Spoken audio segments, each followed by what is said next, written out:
It's not. It's not, and there's so many who are just not being served. That's why when they get to what drives me, this here drives me. This here drives. I mean, this is sad. It's oh, what drives your word? If you could take your seats. I have to say that I'm very impressed by this exercise, but I'm very disappointed that there was no one back at dignity. And so, sorry, integrity. There was no one at integrity. So I don't know if that says much about the currency of integrity or the passion that all of you have for the other value propositions here. Now I'm going to do some cold calling. This is going to be extremely brief. I need you to work with me. We're all about brevity here at the Aspen Institute, especially I am. So I'm going to cold call several individuals, and I want you to capture very succinctly the essence of your discussion. Lynn Johnson from Dignity, all right? Then I'm going to ask Ann LeBleu, who's over here at Equity, Rory Sipp, Accountability, and at Resilience, Shelley Warder-Boots. So we'll start with you, Shelley Warder-Boots, succinctly capturing the essence of your discussion there. Reggie, I'm just going to speak for Reggie, who said that resilience is a trait that makes all of these other pieces really happen. And it's the way in which we, it comes both intrinsically, so it recognizes the strengths of kids and parents, but it also can be developed, built, and nurtured. Thank you. Reggie, did I do? No accountability. Reggie's out. Ann LeBleu, are you still here? I think she momentarily disappeared. What are we, Rory? Good morning, everyone. Rory Sipp with Acelero Learning. Over in our group, we heard some top-level things that, one, shared accountability between the beneficiaries of programs as well as the service providers. We heard accountability around sustainability, funding, as it links to and relates to data, research to show that programs are actually working. Also, accountability being at the heart of the other values around the room. If you hold yourself accountable, you should be a person of integrity. You should also try to make certain that you are embracing equity and dignity and things of that nature. Did I miss anything anywhere from the group? I think you did extremely well. Okay. And do we have anyone from Rory? That was Rory. Lynn Johnson. Thank you. Our group was Dignity, and we talked about dignity being the beginning of everything else that we do here, that without dignity, we don't get any of these other things done. We talked about doing with and not for other people, that the dignity of individuals, that just because you may be low income does not mean you don't have a brain to make your own decisions. We cringed at the word welfare. We talked about general welfare for all people was one thing, but when you talk about welfare systems, people kind of get the hair up on the back of their necks, and that some of it's the wording that we use that strips the dignity. I just said this, we talked about doing with, not for, and that success needs to be defined by the individuals whom we work with, not by the professionals who know better, because that strips dignity too. Wow, thank you. Did I miss anything, group? A very dignified presentation, I have to say. Is Ann LeBleu standing in the back? So, Ann, there she is.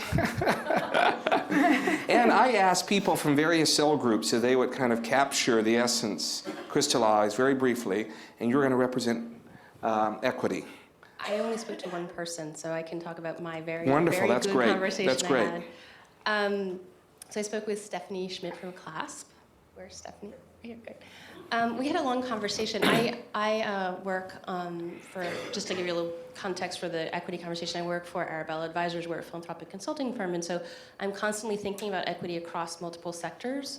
And what really struck me from the conversation and what we were talking about with Stephanie around the conversation to kick off today around Head Start is really the amount of effort required to think about cross-sectoral collaboration in order to deal with the equity concerns. So whether it's environmental health concerns when young children who are in poverty are being exposed to lead, for example, all the way through parent engagement to housing to education. And so we were just thinking about the various ways inequity and equity cut across, and how you might find those key points of intervention along the way to give everybody the fair shot in life. And I think it's also to the larger conversation, I think that Elliot discussed a little bit earlier around the American dream. And so as a country, we espouse these very kind of, I think, ambitious and aspirational values, and yet there's a population that still just does not have access to those same opportunities. Yeah, thank you. You did extremely well on the spot. So we have this really great panel here. I want to engage them in a conversation. I'm going to ask them a series of questions, and I'll ask you questions individually, and then we'll talk among ourselves, and then we'll invite all of you to participate in the dialogue the last 15, 20 minutes, if that's okay. Yvette, you... Seeing if you're paying attention. Seeing if you're paying attention. When we had a conversation the other day, we talked about the values that define this piece of legislation, the underlying values or core values and principles of Head Start. Could you re-articulate what you believe those values are? I think you identified 5 or 6 values. And then I want to talk about whether or not you believe those values still have currency today.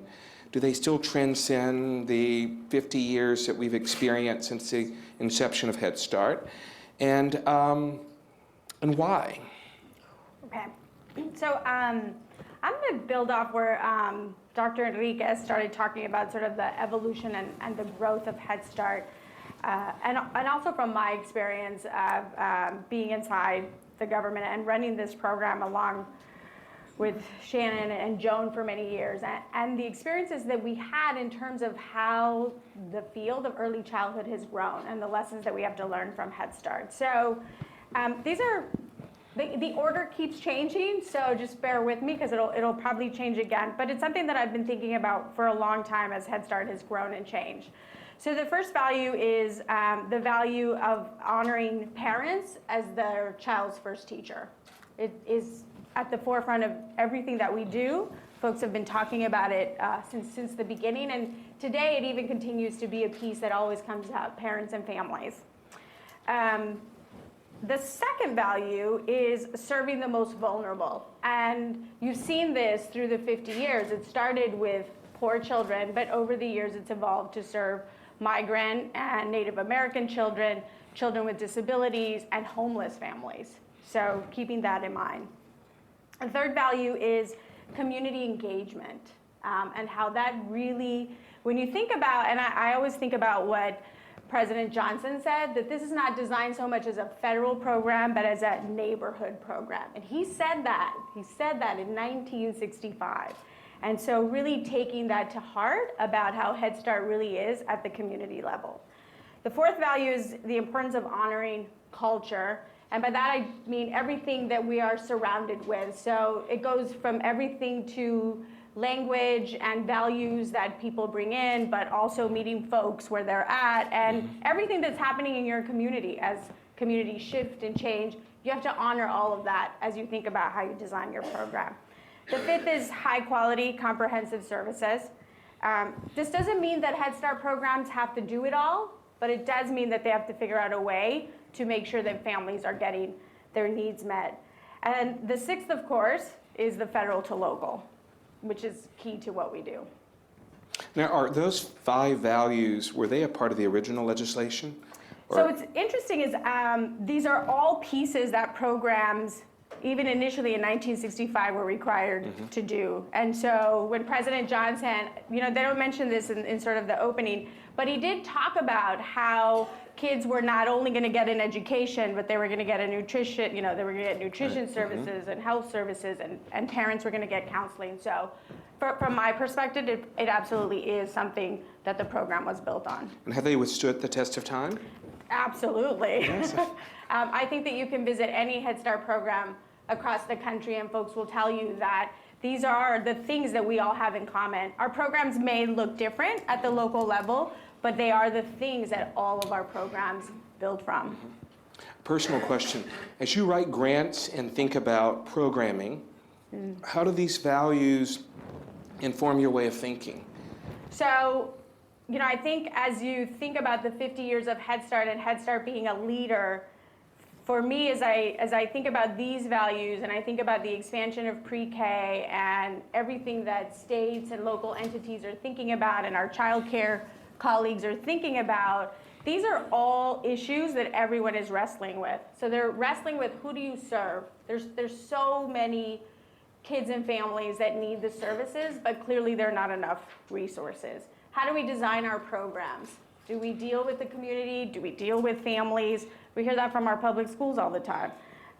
So I think that these values really transcend, not just in Head Start, but really transcending into everything that we think about early childhood education and how do we make choices with the limited resources that we have to serve all of the children and families that need and want these services.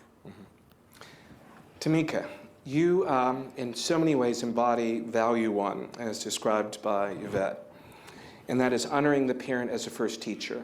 Yep. Talk to us about your experience as a parent and how you became engaged and what you've observed through your kids who've all gone through Head Start, right? 2 of my children have gone through Head Start, but yes, the family engagement piece is so very important. Without that piece, honestly, I'm not sure.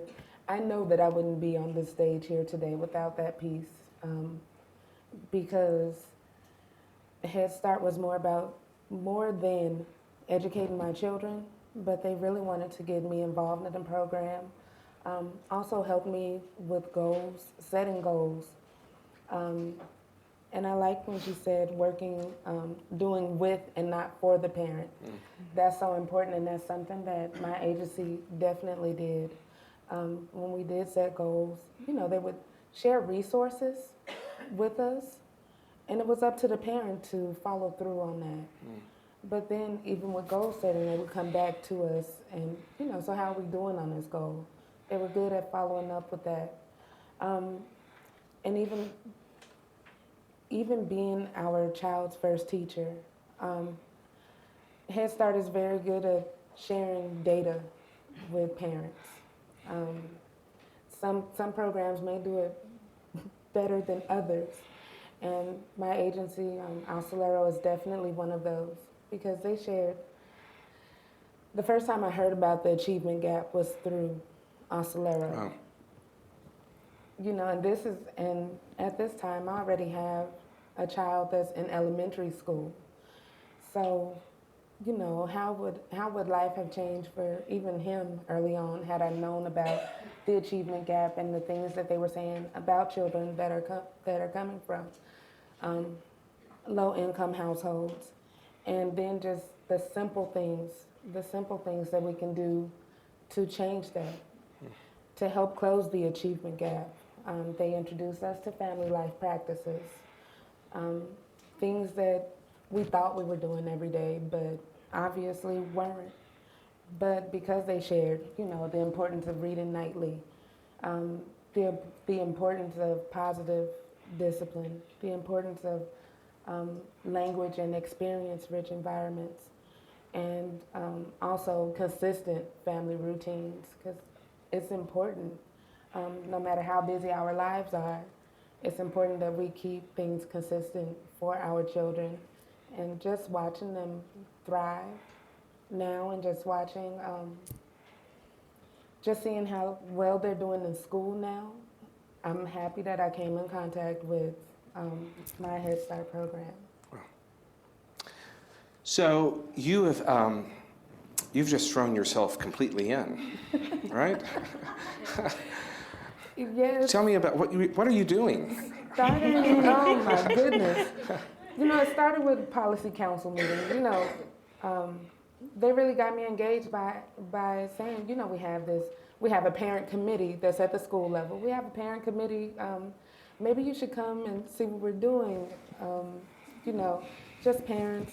We're talking about different things as whatever you want to talk about. Of course, we're going to talk about the education piece, but what are some things that parents need. It really helped build social capital as well. From the parent level, you move to the policy committee, where there's a shared governance between the board of directors and a group of parents who not only advocate for the program, but you're approving budgets. You're looking at curriculums and approving curriculums. They really value the input of parents and partner with us as our child's first teacher. And then from there, you're nominated to, I was nominated to serve on the Regional Head Start Association. I kind of moved a little backwards, regional, and then my state Head Start Association. And from there, it was the National Head Start Association, which I've learned so much about advocacy. You know, no one knows what we need unless we tell them. They don't know everyone's story, but collectively we can come together and share our stories to get the things that we need and the things that are important. I think that Head Start not only prepares our children for kindergarten, prepares our children for school, but it is a way to prepare parents to deal with the school districts, the schools, with our teachers. We know how to interact, and even with myself, when I knew that, you know, my daughter could be doing so much more, you know, I would often, because I did volunteer in the classroom at Head Start, and I was welcomed in the classroom at Head Start, I naturally went to my daughter's classroom. You know, the teacher was like, you're here? Why? And I'm here to assist you if you need anything, you know, if you need anything. But I also want to see what my child is doing in the classroom. And my child was often helping other children who didn't have that Head Start. My child went into kindergarten, she was reading. And so when I noticed that she was spending more time helping than learning more and advancing her learning, I then went to the principal and asked, can she go into another classroom when it's reading time? And so she did go into the first grade classrooms at kindergarten for reading and math, because I didn't want her to fall behind, because she had this Head Start, and you know, and she was trying to bring other children along with her, but in the meantime, she was staying right there. When I know that she needed to grow, and so I learned that in Head Start. Go advocate for what you know. Tameka, did you find community among other parents? Were there other parents that you identified with who were equally as interested and devoted the time? And absolutely. Yeah. And sometimes, and just being a parent and going through that whole transition, there are parents that you see who have the potential, or that you see who has that spark and wants to do more. And so you tend to gravitate towards them and like, hey, did you know about this? Did you know about this part of our program? And you kind of bring them along. I think it's important because I can't be here forever. My child has transitioned on, and so you want to grow other leaders. It's important. We've done so much work, and we want to continue that work. So it also has helped with social capital. I'm still in contact with parents that I was in a program with.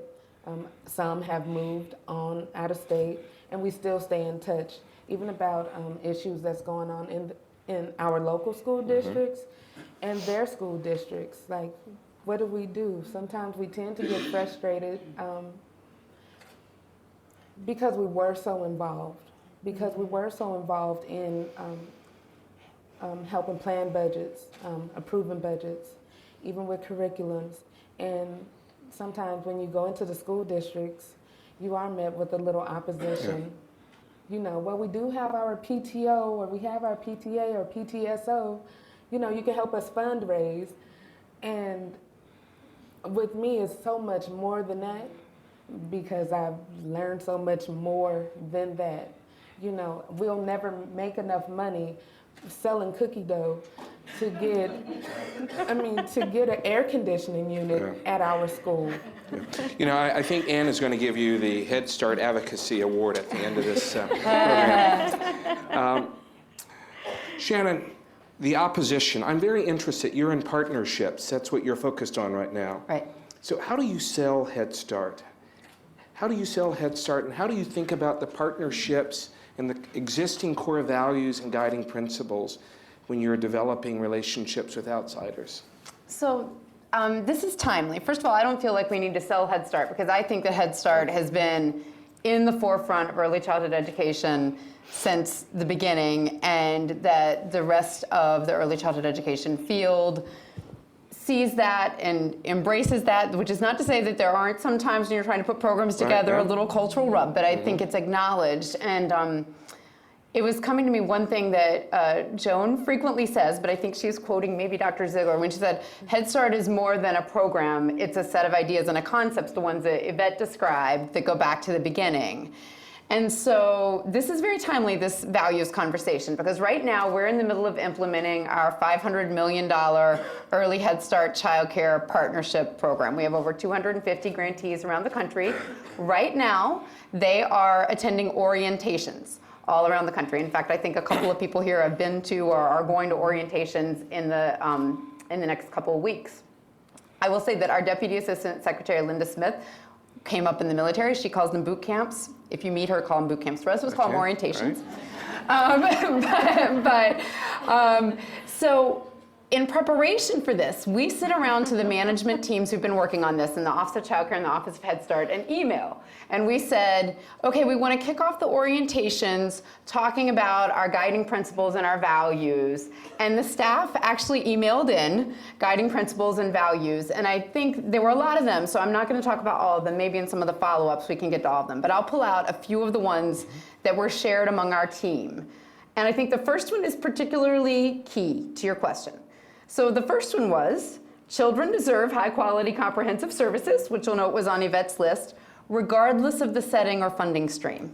Acknowledging that especially because babies and toddlers, early Head Start's only reaching about 5%, even with the president's huge expansions, that the whole motivation behind the project was to acknowledge that we have 95% of our babies and toddlers in poverty, not an early Head Start. And so part of the motivating idea behind the partnership program is how do we bring some of the beauty and the concepts and the core beliefs of early Head Start to the other children and families. So that is a huge motivator for our whole team. And I think that one important thing to say about that is that even if we ever achieve that, which we're so far from it, that doesn't diminish the role of Head Start, because we always need Head Start one step ahead of the field, and we can talk about that a little later, but I think it acknowledges that Head Start's consistently been the lab to be one step ahead. A couple of the other ones that I'll mention, because I think that they're important, respect and curiosity. And I think that as we go into partnerships, I think we work with an extremely curious group at the local and the state and the federal levels, and that constantly questioning, what is the research saying? How do you do this? What's a different way of doing it has been really core. A commitment to continuous improvement. And here, I think Head Start and Blanca so eloquently described this morning the consistent change in the 50 years and this commitment to, we can hold to the core values, but we can always be better. We can always learn from the latest research. I think it's very remarkable about Head Start, and our whole team has embraced that. And I'll just pick one more because I know we'll have, maybe two. One is, and I like this because Ann Linehan, I think, wrote these down, our Deputy Director of Office of Head Start, and one of them she said was perseverance, be willing to bend, but don't break. And the last one, which is really what we strive for, is that we should practice in the federal offices, and I think, Yvette can acknowledge we tried this, practice at the federal level what we're asking the local programs and even the state partners to do. So in other words, and this has been, I think, the toughest thing. I mean, it's very easy for us to put our management team meetings together where we meet, and Joan started that we meet together, the management teams, instead of having separate management meetings. That was very easy, honestly. I mean, doing some of this joint planning was very easy. Putting out these grants where we all have to sit down with the policy questions and the questions that are coming up from the grantees and wrestle with how we can come up with an answer to a policy question that embraces the best of both programs and everybody can adhere to. That's been like a tougher next level of work, and that's what we're asking the locals to do. And so one of our values is that we really wrestle with that ourselves, and we acknowledge and reflect on the process that we're going through at the national level as we're asking local programs to do that. Over the last 50 years, and there are studies that would suggest that there are fundamental challenges to Head Start, and the results are not making the type of impact and impression that was inspired 50 years ago. We experience different political seasons, politics, colors, various agendas. There have been cuts. You think the values as described, have they been jeopardized in any way or challenged in any way? No, I think they've stood the test of time, and I think the fact that I consider them enduring, and I was thinking about this a little bit because it seems to me like it's the enduring values that have allowed people to make the changes in the evolution that Blanca, described. And one of the things I think in this administration, but in previous ones too, Yvette can validate this, I think, Blanca, we've asked a lot of Head Start programs. We have asked a lot of accountability. We have asked continuous commitment to looking at research and changing up, measuring progress in new and different ways, partially to be sure that we can continue to be accountable, right? And to answer and respond to some of those things that you brought up. And so I actually think that the values have been the thing that have really held, the community, the Head Start community deserves so much respect and gratitude, I think, because the values have allowed people to hold together and to work together to meet the new challenges as they come up. So I think that actually they've been enduring, and they help, right? Mm-hmm. They help when questions come up. Mm-hmm. Okay. There are so many questions in the audience, I feel it. That was prep for all of you to prepare. I want to ask one or two personal questions. You can't advocate values unless you subscribe to values, right? So starting with you, Yvette. You go to work every day, you're very passionate about what you do. How does the value that you embrace inform your everyday work? So I would say we were having our own conversation around these 5 values as folks were up and about, and I would say for me, accountability. So, I'm also from El Paso, glad to say. And it's a very different place if you've never been there. It's very homogenous. It's a border town. You either love it or you don't. For those of you who have been there, at least from my perspective. But I would say that one of the things that we were always taught was accountability. And for us, accountability resonated with all of these other values because these are all part of what that was, because you were held accountable for what you did, what you didn't do. Did you stand up for others? Did you do the right thing? And so I try to bring that to my work, to my past work, to my future work, to saying that all ideas are open and we can have a dialogue, but you got to be accountable for what you bring to the table. And so I do that at home as well with my family.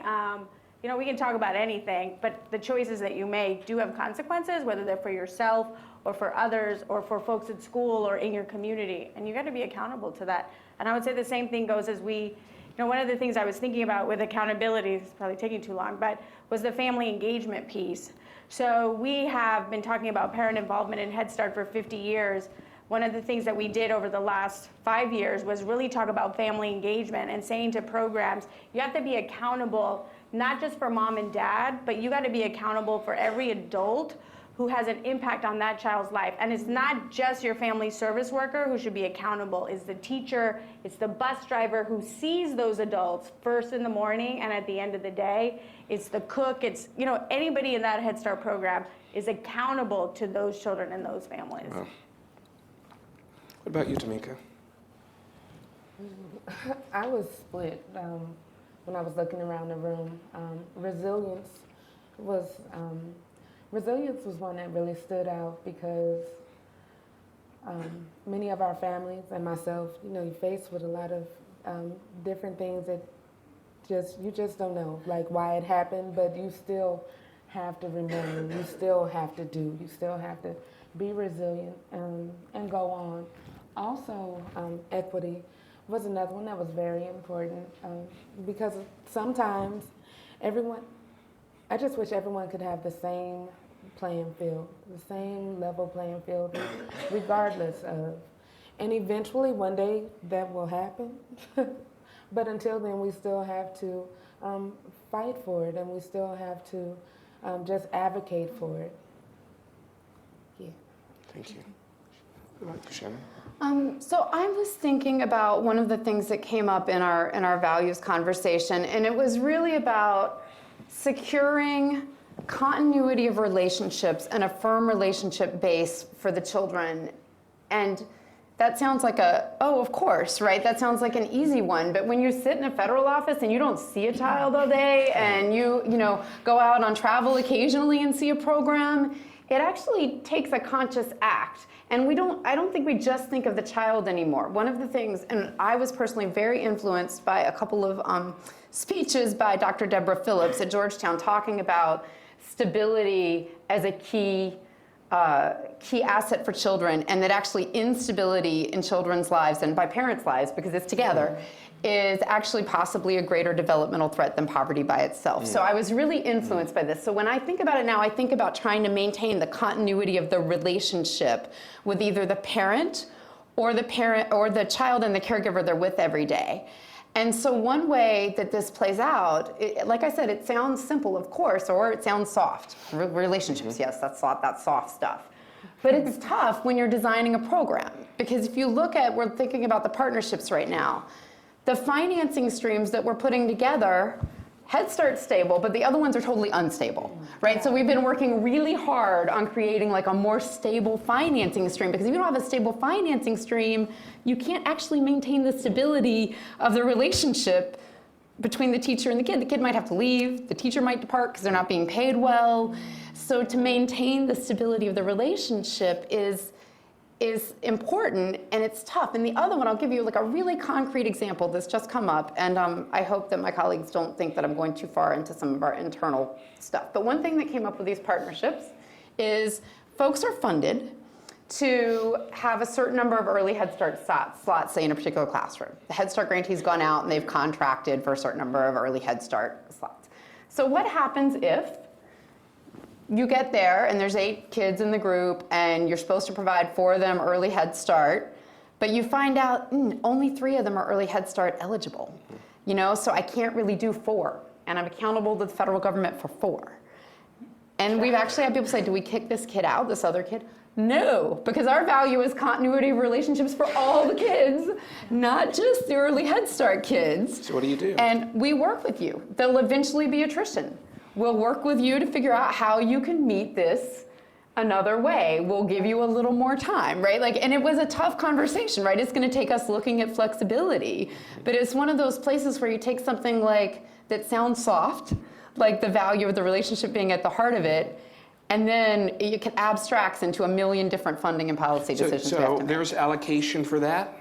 And there's someone on the ground in these communities who are working with parents whose kids don't qualify to try to help them? Yeah, we're trying to enroll the kids. There's a certain amount of kids you can take over income. There's an opportunity in these partnerships because the folks who worked with us to design it were thinking ahead. There's 18 months up front before we start with anybody being eligible for recompetition to work out some of these things. So we gave ourselves some wiggle room. Flexibility. We gave ourselves some wiggle room. We thought about that in the design, right? And so it's so hard, right? But but it's because we're trying to be sure that we can keep to that value for the whole group of kids. You're going to be in a series of conversations today, maybe tomorrow, about impact, sustainability. This is about values, and so it might be perceived as soft, but values inform the work we're doing. where do you find your inspiration? From who, from what? What has inspired you to do what you're doing? Well, I know for me, my children for sure. My children for sure, because they deserve a quality education from early on through college and career. Another thing, I've been playing with this. This is actually a children's report card, overall grade for my state of Nevada. And there's a D on here. I know you can't see it, there's a D on here. But furthermore, when you get into education, there's an F. Mm-hmm. This, it drives me because my children are still going to school in Nevada, and I know that this isn't true for them. I know that this isn't true for so many children in our state, in our county, throughout the nation. And I think that often media tends to focus on the negative, and there's not enough highlighting the positive. But this negative, changing this F drives me. Changing because early interventions are important and early exposure is important. And when I read here that of the 3 and 4 year olds, only 31.7% are currently enrolled in early education programs, and only 10.9% are enrolled in state preschool, special education or Head Start programs, and we're ranked 49th in the nation.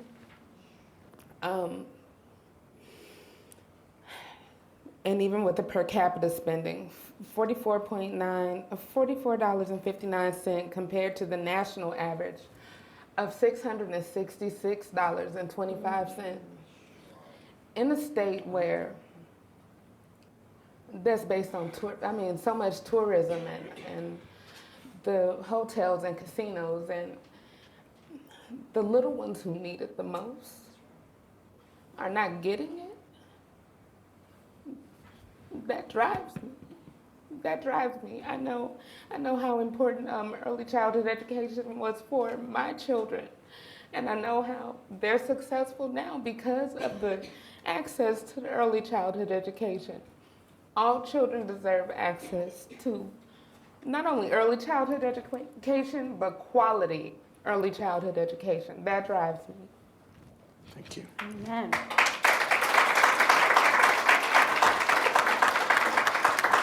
Shannon, what informs your values? Where do you get your values and inspiration from?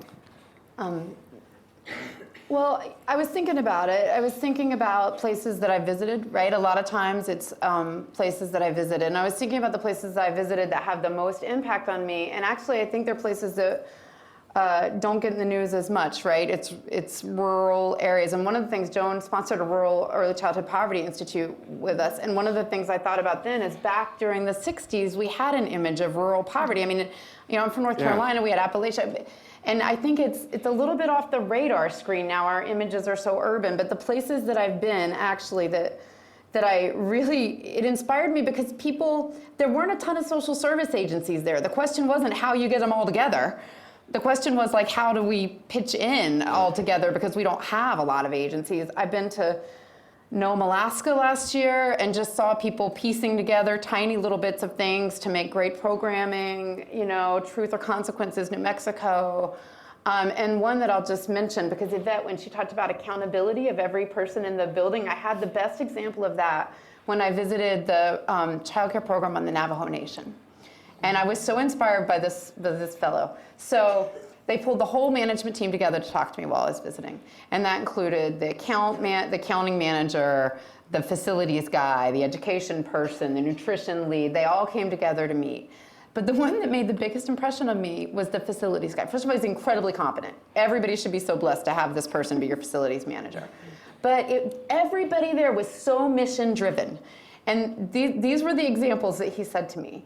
He said, well, I knew that the education department was having trouble getting the teachers to stop using so much screen time. They were using so much screen time, and we were talking about it in our meetings. And he said, and then I looked at those cords, and those are tripping hazards. And I think that's a health and safety hazard to have those cords on those carts snaking across the floor. So I told the teachers that those TVs had to come out of the room because, you know, I had to meet my health and safety standards, and those cords were a tripping hazard. And then he said, and the accounting manager put in place these requisition forms. And it used to be like we needed a plunger or we needed a part to fit this thing. We'd drive to Home Depot, or I don't know, they were in Navajo. I don't know where they were driving miles. But we'd go to the hardware store, we'd take a half a day, we'd get the thing, we'd come back. And now she wants us to fill out this form. And I have to fill out this requisition for why I need this, you know, plunger or whatever. And then he said, but I realized that when we had that level of accountability for our money, she told us the amount of money she was able to recapture, to put back into other things for the program. And so it's meeting people like that in places where, you know, it's like everybody has to get together because there's not a lot of folks there, right? And I always come back from a trip to a place where it's everybody pulling together. Those inspire me. We have a little time for questions from the audience. Any questions? Yes. I would be interested in understanding your framework as to how a character flaw mentality. Thank you. I'm going to start over. I would be interested in understanding your response to how the value of the character flaw mentality for understanding poverty impacts the work that you do essentially at policy, direct service, Head Start.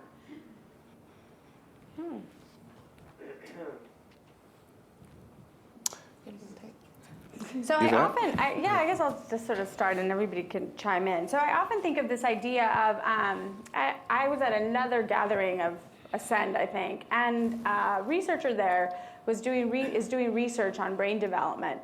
And she made this statement that often in this country, when we think of poor parents, we think that they're parenting poor.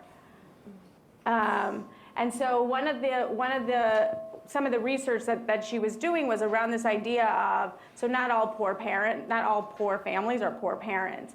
And I think that that's often, so at least for me, sometimes that's what I encounter, right? Like, you go through certain neighborhoods and people are like, that's the sketchy neighborhood, and right? But we don't really know that. I mean, we don't know what happens within those communities. And so I think when I think about policy at a national level, because that's where I've been focused more often, is trying to get to the understanding of what's happening in those communities. So for me, it's been a discussion around Head Start was established to break the cycle of poverty. It's been 50 years and that hasn't happened yet. And I'm trying to understand why. And there are a lot of reasons, and that's a discussion for a whole other day. Yeah.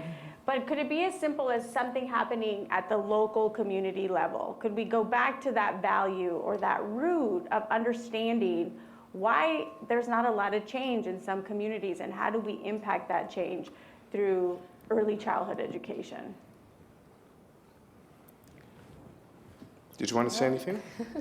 Any other questions? Okay. Yes.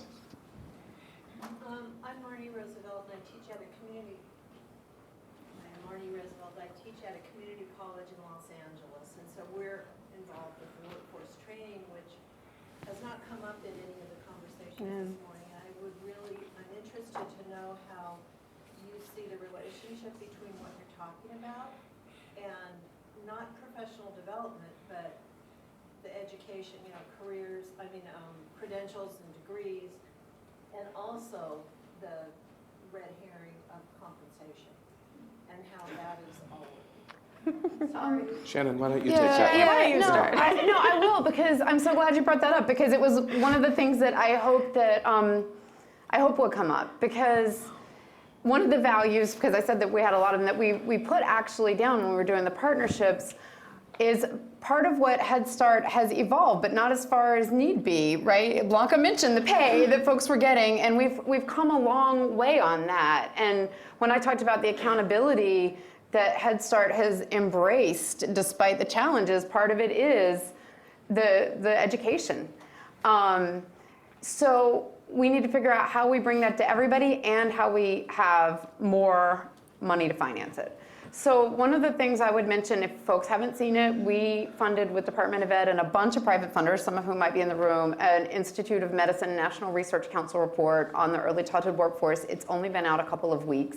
It's very comprehensive, but I suggest that you really take a look at it, because there's, I think, some very helpful things there.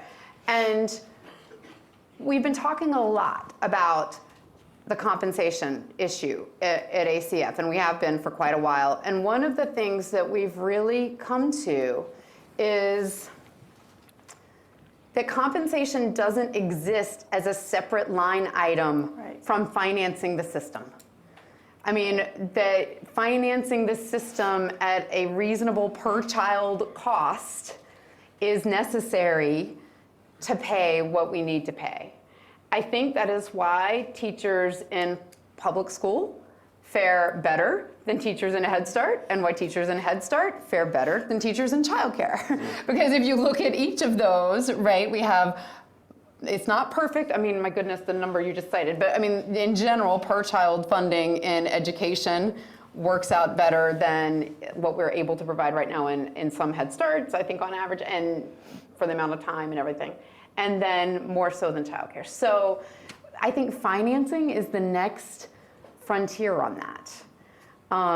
And that's something that we've been looking at. One of the things about the partnerships between pre-K or Head Start or any of the programs, the public funded programs and private community-based partners, is the idea of, can we bring that financing model over into the community-based sector more?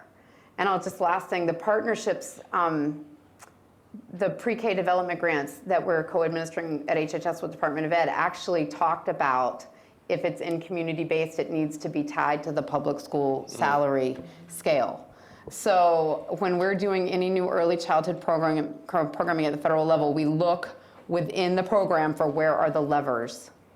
But there's a long way to go. So I just want to add, so I agree with what Shannon said, but I think on the other piece, it's also a values question, because I think that often we are making choices between, so for me, it goes into the value of high quality comprehensive services, and I love that the discussion has shifted, that when we're thinking about salaries and workforce, it's all about high quality comprehensive services. At the same time, it's also a value at the local level.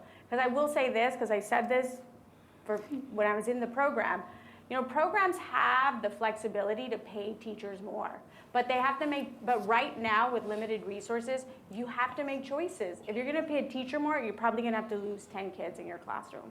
And so that until we figure out the whole financing issue, which is our next big conversation, you have to make choices around those pieces. I don't know if it's 10, but you're going to have to lose some kids in your program. Look, I'm being motioned that we're almost out of time. I want to ask one question of each of you. As we kind of look to the next 50 years and how we can work to better and improve educational opportunities for families and children in America, what excites you and what frightens you? What excites me is that for Head Start, which is near and dear to me, is that we are continuing to evolve and grow. And so for a long time, we did hear, Head Start doesn't play well in the sand. I think that is changing. And through the partnerships, through the work that's been happening over the last decade, over the last 50 years, that's changing. And programs are finally figuring out that we got to get back to our roots of being a community program, a neighborhood program, but that means that everybody has to come to the table, and we're going to have to figure out how to do that. I think the federal government is changing somewhat too, because of leaders who have come in and out of there to really change a culture of preaching what you say, right, or practicing what you preach. Sorry. So I hope that we can figure that out. I'm not really scared of much. I guess I'll say one. I'm a little frightened. Concerned. I'm a little frightened of the next Head Start reauthorization, because I do think it's an opportunity and a challenge. It's an opportunity to really push early childhood to the next level. And we use Head Start as the base. You know, as Shannon said, it's endured. But there's also the possibility that it could go way the other way. So it's a give and take, I guess. It's a balance. Right. Tameka? It excites me. It excites me that we're talking about the next 50 years and Head Start still being part of the conversation. That excites me that more families and children will have the opportunity of such a great program. And on that same note, I'm frightened that not all children will have the opportunity to experience it. So that kind of frightens me. But with the ones that do have the experience, hopefully we can just share it. That's important. Shannon? You know, I think that I'm excited about a couple of issues that I think are ripe and that we might see some progress on. So mainly having to do with our youngest children and their parents. So I'm really excited about the focus on infants and toddlers. And here again, I would say it's an example of Head Start always being a step ahead, because 20 years ago we had early Head Start. And when I think about the things that we're learning about infant toddler care, the relationship things I talked about, even basic things like individualizing schedules and assigning a primary caregiver, all of that, we learned it, we worked it out in early Head Start, and we're trying to bring that to millions of other infants and toddlers. And I'm excited about that. But even more, and this is a hope, is I'm really excited about the leave conversations. I'm excited. I mean, I think if we could get traction around sick leave for parents, so when their kids are sick, they're sick, they could take a day off and tend to them, or the paid family leave conversation, I think that's huge. And you know, in terms of concerns, I thought about this a little bit because you warned us on the way in, and it's always dangerous for a federal person to talk about these kinds of things being recorded. But you know, one thing I was thinking about was, I mean, I worry a little bit about this sense of division and like, do we all own all of the responsibility for all our kids, right? I mean, I think but it was, as I was thinking about driving in, I was thinking that I would like to talk to our history professor about it, and Mr. Gerson mentioned it this morning, that like we've had other periods in history like this, that we can't look back, you know, with rose-colored glasses and not realize that we've had other periods in history, and we continue to make progress. So I'm hopeful about it, even though I worry about it. 14 years after the Head Start program was created, in a very small rural town in Montgomery, Alabama, they graduated their 4th Head Start program. I want to show you something. Oh, that's cool. You can't see me on the back row. I can see you, point. Is that you? This is me right here. This is me right there. And the cook was the lady who was the alto in the choir at the local Baptist church.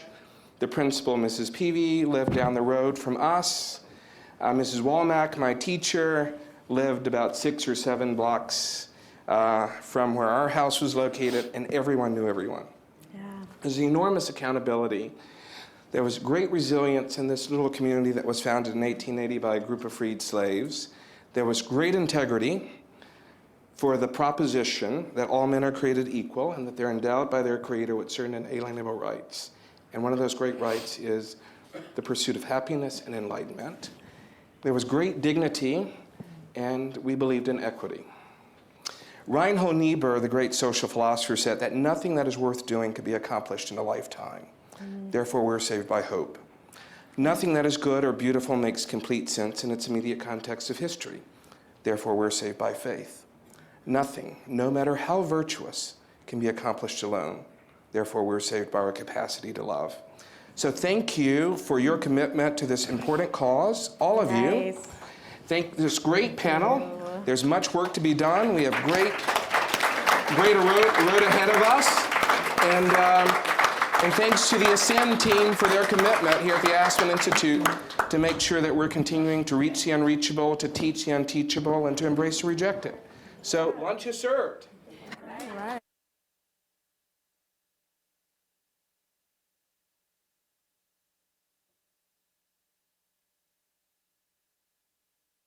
Head Start artifacts and pamphlets around